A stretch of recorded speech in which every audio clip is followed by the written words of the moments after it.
नमस्कार. ठरलं तर मग मालिकेचा आजचा भाग तुम्ही पाहत आहात. आता नागराजला जन्मठेपेची शिक्षा झाल्यामुळे नागराज चांगलाच चिडलाय आणि त्याला पोलीस जेव्हा घेऊन जात असतात तेव्हा तो अर्जुनसोबत थांबतो आणि आता त्याला चेतावणीच देत असतो, जसं काय की आता तुमच्या घरातलं जे काही सगळ्यात मोठं सत्य आहे ते मात्र तुम्हाला कोणालाही माहीतच नाही आहे आणि ते माहीत करून घेण्यासाठी तू एक ना एक दिवस माझ्या पायावर डोकं घासत नक्की येणार आहेस वगैरे, असं आता बरंच काही आता नागराज ते अर्जुनला बोलत असतो.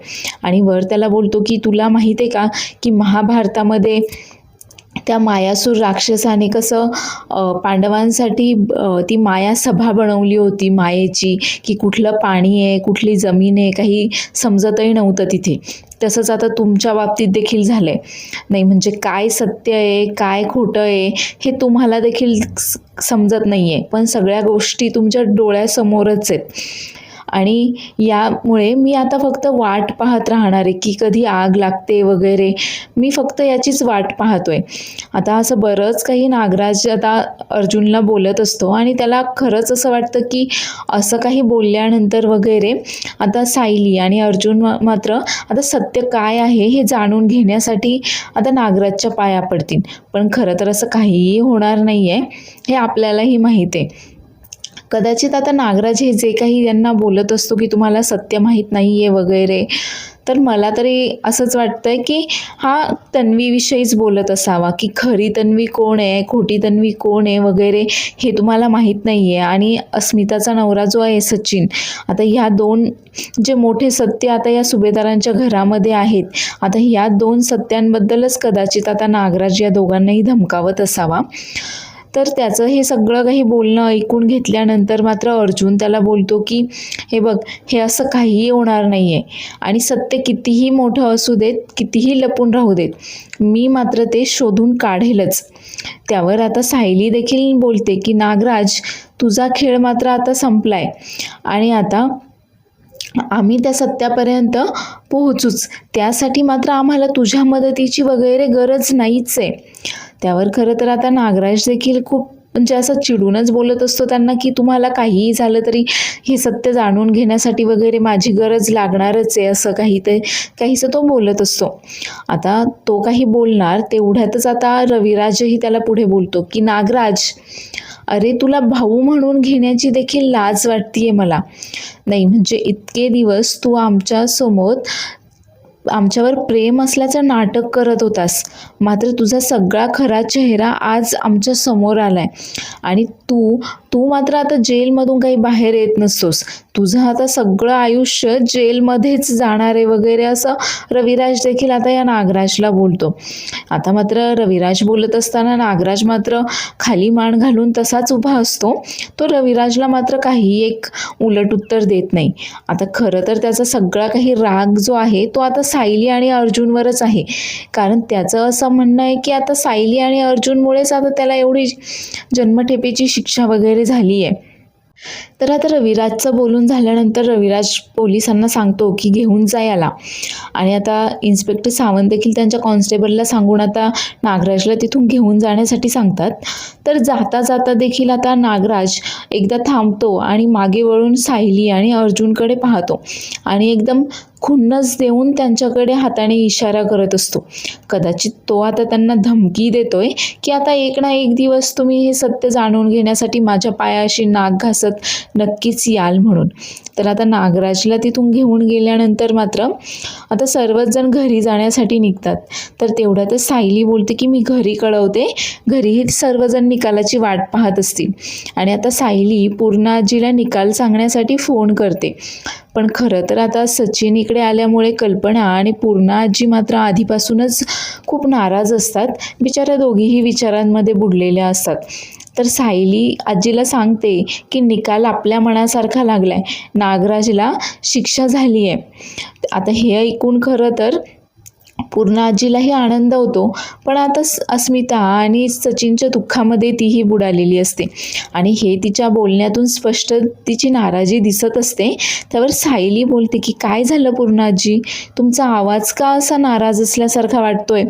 त्यावर पूर्णा आजी सांगते की नाही काही नाही, असं अचानक नागराजला शिक्षा झाल्याचं ऐकलं ना म्हणून थोडंसं.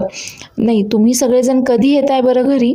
त्यावर सायली सांगते की हे काय निघतोयच आता आम्ही घरी येण्यासाठी, आणि फोन ठेवून देते.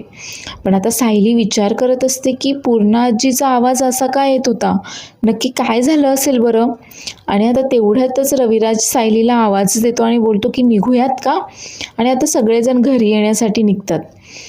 तर इकडे आता जन्मठेपेची शिक्षा झाल्यामुळे या नागराजला आता त्यांनी तो कैद्याचा ड्रेस वगैरे दिलेला असतो आणि त्याच्या सगळ्या गोष्टी वगैरे ते हवालदार ताब्यामध्ये घेत असतात.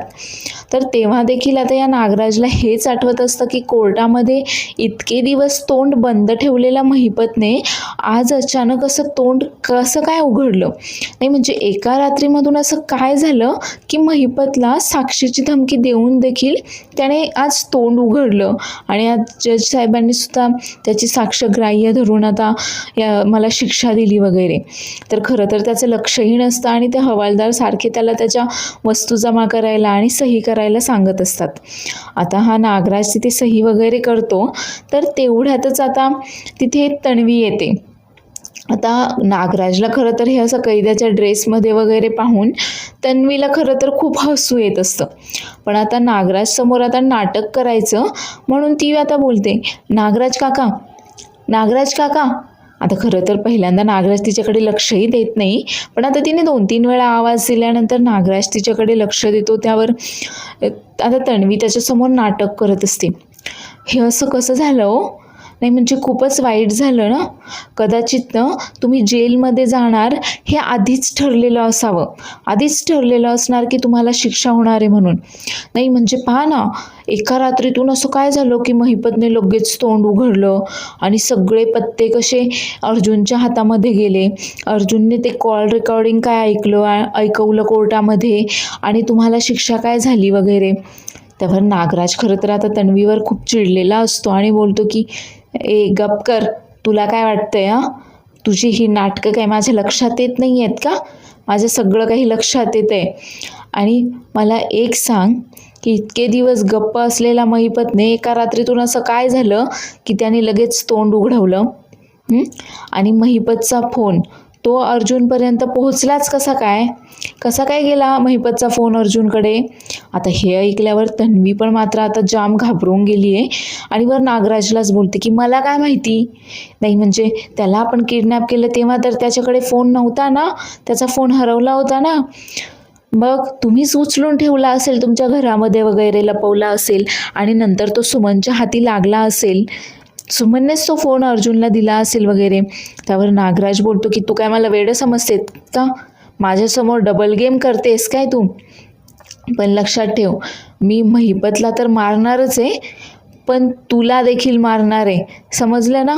नाही तुझं हे जे काही सत्य आहे ना, ते जर त्या सुभेदारांच्या घरामध्ये जाऊन सांगितलं तर काय होईल कळत आहे का तुला? नाही, ज्या सुभेदारांच्या घरामध्ये तू मालकीन होऊन जायचं स्वप्न पाहतेस ना, तेच सुभेदार तुला घराबाहेर हाकलवून देतील. आणि जेव्हा कधी सायली अर्जुन माझ्याकडे येतील ना ते सत्य जाणून घेण्यासाठी, तुझ्याबद्दल जाणून घेण्यासाठी, तेव्हा मात्र मी गप्प बसणार नाही आहे. मी सगळं काही खरं सत्य त्यांना सांगून टाकणार आहे. त्यावर आता तन्वी त्याला विनवण्या करत असते की नाही नाही असं काही करू नका, म्हणून मी तुमची मदत करायला तयार आहे. अहो मला खरंच वाईट वाटतंय तुमच्याबद्दल आणि मी तुमची मदत करणार आहे. आपण आहे ना मोठ्या कोर्टामध्ये अपील करूयात वगैरे. पण नागराजला देखील माहिती आहे की तन्वी आता फक्त तिचा बचाव करण्यासाठी आता नागराजला मदत करायचं नाटक करते वगैरे. आता तिला धमक्या देऊन नागराज मात्र तिथून आता त्याला कॉन्स्टेबल घेऊन जातात जेलमध्ये. आता तन्वी मात्र मनातल्या मनातच बोलत असते की मला तर वाटलं होतं की साक्षी, महिपत आणि नागराज सगळ्यांचा एकदम काटा काढलाय मी, पण आता बहुधा हा काटा तर मलाच टोचणार आहे असंच वाटतंय. तर इकडे आता सगळे सुभेदार वगैरे, प्रतिमा, रविराज, सुमन सगळे आता सुभेदारांच्या घरी परत आलेत आणि आता सगळ्यांचं कोर्टामध्ये काय झालं त्यावरच डिस्कशन चालू असतं. त्यावर आता चैतन्य सगळ्यांना सांगत असतो की अर्जुन माझ्याकडे आला आणि मला बोलतो की फोटोज दे, त्यावर मी तर घाबरूनच गेलो की या केसचे कसले महत्त्वाचे फोटोज वगैरे आणायला विसरलो आहे का मी. आता मी त्याला विचारलं देखील कसले फोटोज. त्यावर तो मलाच बोलतो की कसले पण चालतील, कसले पण फोटोज ते. खरं तर माझा मेंदू ना बर्फ झाला होता. मला काहीच सुचत नव्हतं त्यावेळेस नक्की काय. त्यावर आता अश्विन त्याला विचारतो, अरे मग तू काय केलंस, तू कसले फोटो दिसलेस. त्यावर चैतन्य सांगतो की मी मग दुसऱ्याच एका भलत्याच केसचे फोटो मग इन्व्हलपमध्ये घालून त्याच्याकडे दिले आणि मग ते फोटो पाहताच म्हणजे ते जज साहेबांकडे देण्याआधीच मात्र महिपत असा पोपटासारखा बोलायला लागला. नाही म्हणजे इतके दिवस तो बोलत नव्हता, पण असं पोपटासारखं बोलायला तोंड उघडलं ना त्याने. त्यावर आता पूर्णा आजी बोलते की अर्जुन, अरे पण ते कसले फोटोज होते की जे पाहून आता महिपतने लगेच बोलायला तोंड उघडलं, इतकी सगळी कबुली दिली कोर्टामध्ये. त्यावर आता खरं तर अर्जुन घाबरतोच, पण तो आता वेळ मारून नेण्यासाठी सांगतो की अगं ते फोटोज म्हणजे त्याला असंच वाटलं असणार की त्याच्या आधीच्या एखाद्या क्राईमचे ते फोटोज आहेत की काय, आणि ते घाबरूनच तो बोलता झाला.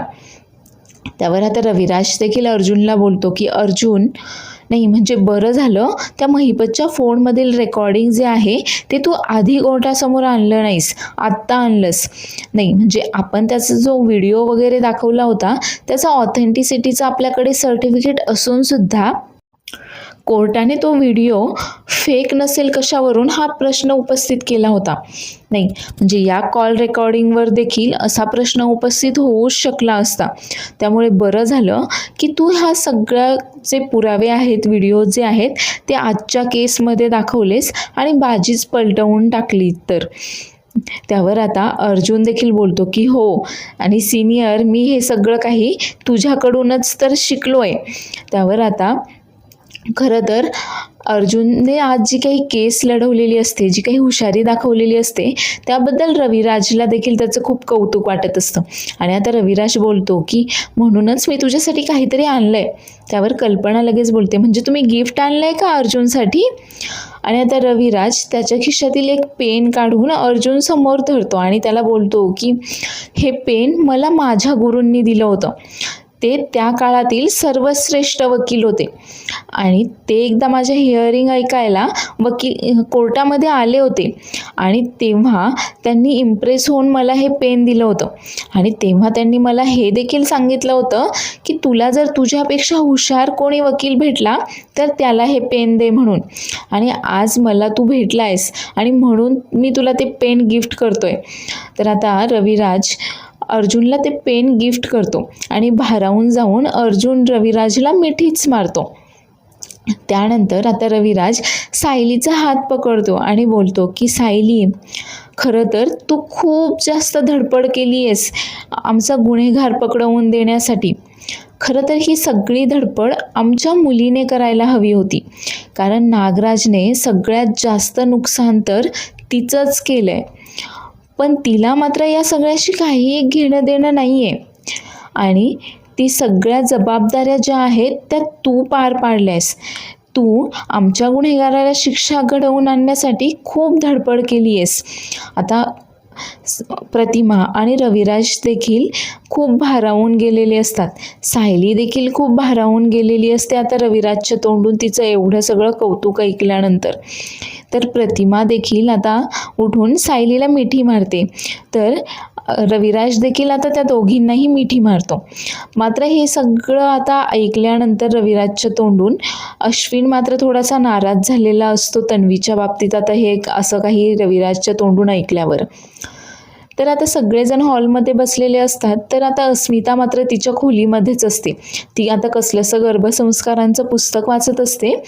तर हा सचिन मात्र तिथेच खोलीत फेऱ्या मारत असतो आणि विचार करत असतो की सॅम नक्की कुठे गेली असेल. नाही मला तर आता तिची काळजी वाटायला लागली आहे. नाही म्हणजे अस्मितावर हल्ला करणारी, तिला रेस्टॉरंटमध्ये धक्का देणारी ही सॅमच तर नव्हती ना, आणि हे सगळं करून कुठे गायब झाली आहे ती. हे सगळं माझ्यावर तर नाही ना शेकणार. आता त्याचं खरं तर अस्मिताकडे लक्षही नसतं. तर अस्मिता आता त्याला सांगत असते की तुला माहिती आहे का, हे पुस्तक मला पूर्णा आजीने दिलं आहे आणि या पुस्तकामध्ये काय लिहिलं आहे की बाबाने आईच्या पोटावर हात ठेवून बाळाशी गप्पा मारायच्या असतात. त्याने मग बाळ आता बाबाचा आवाज वगैरे ओळखायला लागतं. आपण पण अशाच गप्पा मारूयात ना. आता खरं तर तिच्या बोलण्याकडे या सचिनचं लक्षही नाही आहे. तो मात्र आता त्या सॅमच्याच विचारांमध्ये असतो. पण आता नाईलाजाने तो बोलतो की हो हो, आपणही असंच बोलूयात. त्यावर आता ही अस्मिता पोटावर हात ठेवून आता तिच्या बाळाशी बोलत असते. बाळा, ऐकलंस का की आता बाबा तुझ्यासोबत गप्पा मारणार आहेत वगैरे वगैरे, असं ती बाळाला बरंच काही सांगत असते, तिच्या बाबाचं कौतुक वगैरे. पण या सचिनचं मात्र तिच्याकडे काही लक्षच नाही आहे. आणि आता तो त्या सॅमला मेसेज करत असतो की आता तू मला कॉल बॅक कर किंवा उद्या संध्याकाळपर्यंत तू जर कुठे आहेस, तू जर मला फोन मेसेजेस काही केले नाहीस तर मग मात्र मी माझ्या जीवाचं काही बरं वाईट वगैरे करून घेईल. तर आता अस्मिता ही तेवढ्यातच आता सचिनकडे येते, कारण आता तिला आणि सचिनला तिच्या बाळासोबत बोलावं त्याने अशी तिची इच्छा असते. तर आता ती येऊन आता सचिनचा हात तिच्या पोटावर ठेवते, पण तो मात्र लगेच चिडतो आणि बोलतो की अस्मी, अगं हे काय करतेस. त्यावर आता अस्मिता बोलते की अरे असं काय करतोस, आपलं ठरलंय ना की बाळासोबत गप्पा मारायच्या आहेत म्हणून. त्यावर आता नाटक करत लगेच सचिन बोलतो हो हो, म्हणजे आपलं ठरलंय असं, पण आता नाही, थोड्या वेळाने. खरं तर हा सचिन आता इथे नाटकच करतोय हिला अस्मिताला फसवण्यासाठी. आणि आता ती सॅम परत येईपर्यंत त्याची फक्त इथे राहायची वगैरे सोय व्हावी या उद्देशानेच हा फक्त इथे आलेला आहे. बाकी याला अस्मिताचं किंवा त्याच्या बाळाचं वगैरे काही एक घेणं देणं नाही आहे. आणि आता तो अस्मिताला सांगतो की मला थोडंसं काम आहे, मी आलोच, आणि तिथून निघूनही जातो.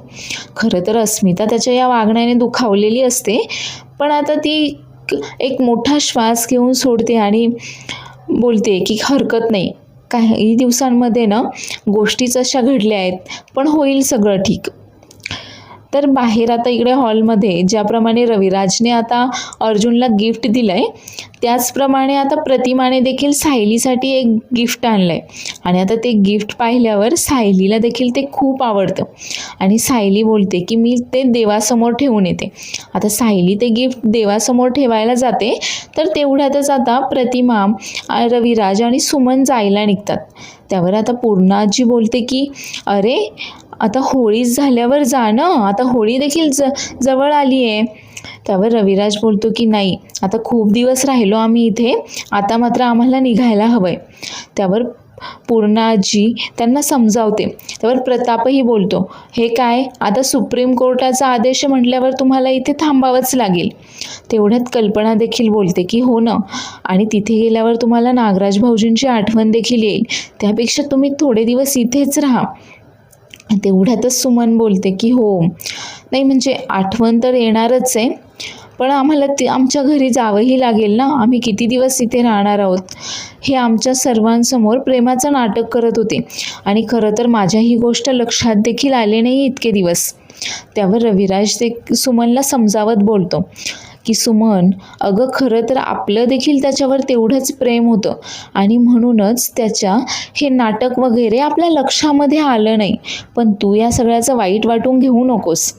तेवढ्यातच सायली बोलते की मग आपण या सगळ्या वाईट आठवणींचा ना होळीमध्ये दहन करून टाकूयात, मग तर चालेल ना, मग तर राहणार ना तुम्ही इथे. आणि आता सायलीने आग्रह केल्यावर मात्र रविराजही आता होळीपर्यंत तिथे थांबण्यासाठी तयार होतो. आणि तेवढ्यातच आता तिथे अस्मिता आणि सचिन येतो. तर आता अस्मिता आल्यावर लगेचच आता ती अर्जुनला कॉंग्रॅच्युलेशन्स करते. आणि आता सचिनला तिथे पाहून खरं तर सगळेच जण हैराण होऊन जातात. त्यावर प्रताप बोलतो की तू इथे काय करतोयस. त्यावर अर्जुन देखील खूप चिडतो आणि बोलतो की तुला तर डॅडने हाकलवून दिलं होतंस ना, मग तू परत घरामध्ये आलाच कसं काय. त्यावर अश्विन देखील आता चिडलाय आणि अश्विन देखील बोलतो अरे तुला कळत नाहीये का, आम्हाला कुणालाच तू या घरामध्ये नको आहेस. आता मात्र आपल्या नवऱ्याचा एवढा अपमान होतोय हे पाहून आता अस्मिताला काही हे सहन होत नाही आणि उलट ती अश्विनला आणि अर्जुनलाच बोलते की अश्विन, अर्जुन, हे असं माझ्यासमोर माझ्या नवऱ्यावर आवाज चढवून बोललात तर याद राखा, माझ्यासमोर माझ्या नवऱ्याचा हे असा अपमान केलेला मी अजिबातही सहन करणार नाही. आता तिचं हे असं बोलणं ऐकून खरं तर सगळे शॉक होतात. आता पूर्णा आजी आणि कल्पना मात्र खूपच जास्त आता दुःखी झालेले असतात खरं तर तिचं हे असं काही वागणं वगैरे पाहून, सचिनवरचं एवढं प्रेम वगैरे पाहून. त्यावर आता प्रताप बोलतो की अगं पण तुला कळतंय का त्याने काय केलंय ते? त्याने तुला फसवलंय आणि तू तर आधी डिवोर्सपर्यंत गेली होतीस ना, डिवोर्सचा विचार करत होतीस, मग आता हे काय आहे? त्यावर आता अस्मिता सांगते की हो, गेले होते, करत होते मी डिवोर्सचा विचार, पण मला माझं लग्न मोडायचं नाही आहे, मला माझं लग्न टिकवायचं आहे आणि मी सगळं काही विसरून नव्याने सुरुवात करायची ठरवली आहे. आणि तुम्हीच तर मला माझे निर्णय घेण्याची मोकळीकता दिलेली आहे ना, तेवढं स्वातंत्र्य दिलं आहे ना. तुम्हीच म्हणाला होतात ना की मी काहीही निर्णय घेतला तरी तुम्ही माझ्या पाठीशी उभे राहाल म्हणून. मग आता काय झालं? आता मात्र सगळेच जण तिला समजावायचा प्रयत्न करत असतात की पण हो, तो चुकला आहे आणि तो परत सुधारणार नाही आहे वगैरे.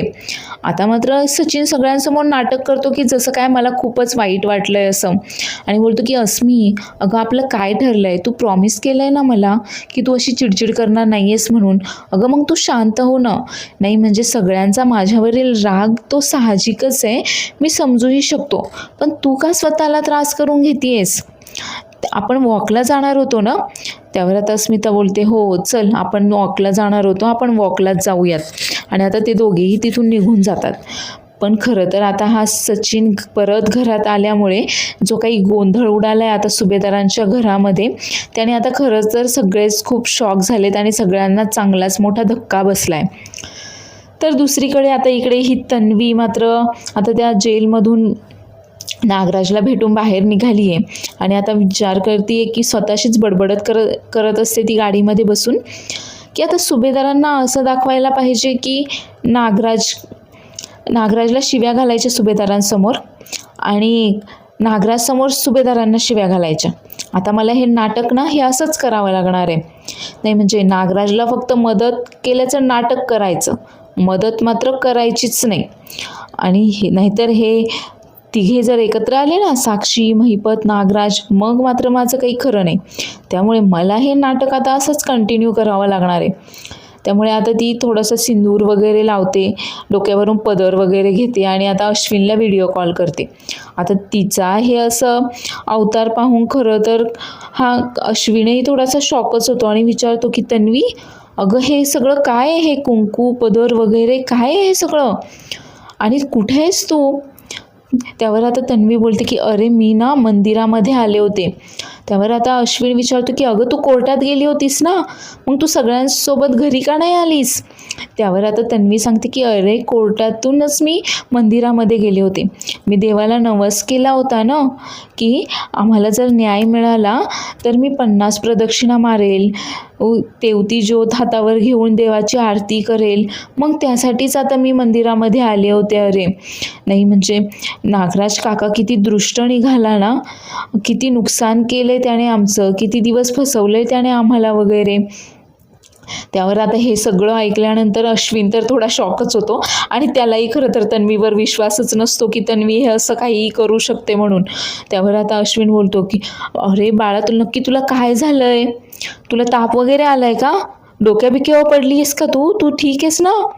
आता मात्र ही तन्वी ड्रामा करत असते की नागराज काका एवढा दृष्ट निघाला आणि खरं तर आज फायनली आम्हाला न्याय मिळाला आहे आणि म्हणूनच मी माझा नवस पूर्ण करायला मंदिरामध्ये गेले होते वगैरे, मी येतेच आता घरी. आणि आता अश्विनचा फोन ठेवून देते आणि अश्विनचा फोन ठेवल्यावर आता ती बडबडत असते की हा अश्विन असा जन्मापासूनच एवढा मूर्ख आहे का मीच त्याला मूर्ख बनवण्यामध्ये एक्सपर्ट झाली आहे बरं? तर इकडे आता सुभेदारांच्या घरामध्ये मात्र अर्जुन चांगलाच तापला आहे आणि अर्जुन बोलतो की मम्मा हा कधी आला घरामध्ये? त्यावर आता कल्पना सांगते की तुम्ही जेव्हा कोर्टामध्ये गेला होतात ना तेव्हाच. त्यावर आता अर्जुन बोलतो की तुम्ही सांगितलं का नाही पूर्णाजी आम्हाला तेव्हाच हे सगळं? त्यावर पूर्णाजी बोलते की अरे तुम्ही सगळेजण त्या केसच्या टेन्शनमध्ये होतात आणि तुमच्या डोक्याला अजून एक भुंगा द्यायचा का म्हणून सांगितलं नाही आहे. आणि सांगून तरी काय होणार होतं. अस्मितानेच त्याला घरात घेतलं आहे आणि तिनेच ठरवलं आहे की तो आता इथेच राहणार आहे म्हणून. आता हे सगळं ऐकून खरं तर अर्जुन खूप चिडलेला असतो आणि अर्जुन बोलतो की इतकं सगळं होऊन देखील तो थोडे दिवस चांगला वागेल आणि परत मात्र तसंच वागेल, मग काय करणार आहे.